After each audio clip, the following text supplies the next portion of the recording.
Ngayong araw nga pala guys, sisimulan natin yung paghukay ng Poso Negro natin. Ito nga pala si Kuya Ruel, meron siyang dalang yelo at tubig kasi nga napakainit nga naman ngayong araw na to.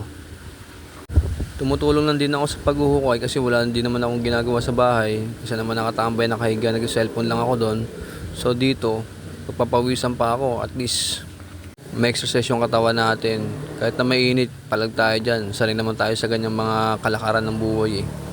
Nung ako'y binata din, sanay din ako sa ganitong mga trabaho, construction. Kahit na ayaw ng airpot ko, tumatakas ako. Para din magkaroon ng pera, sariling pera.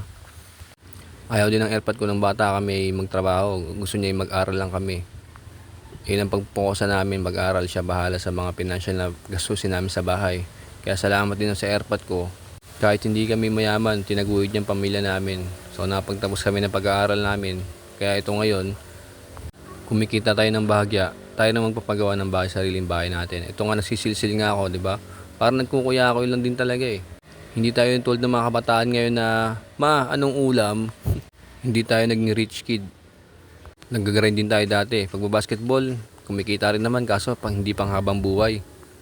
Construction, delivery rider, food rider, helper, pahinante ng truck, marami tayong pinagdaanan, marami tayong experience, kaya hindi tayo pwede basta-basta din ng mga tao kung sino man.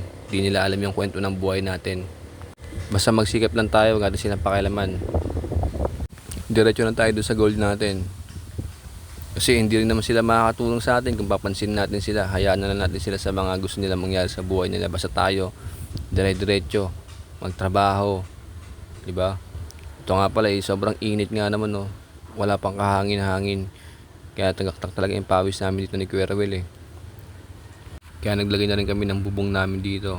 Sabi nga nila, pag may bubong, matatagalan lalo yung trabaho. Pero hindi. Pag walang bubong, baka maestro ka dyan sa sobrang init. So ito nga pala yung nahukay namin after ng 2 days. 2 days na yan ang hirap talaga kasi may mga bato. Kaya kailangan silsilin. Talagang mamamaga dito yung palad mo pag mano-mano mo binabara-bara yan, tapos hindi mo gagamitan ng silsil, wasak talaga yung palad mo dyan after ng 2 days. Kaya ginamitan namin ng strategy ni Kuya Ruel. Ito nga pala yung mga bato, di ba? Sakit sa kamay.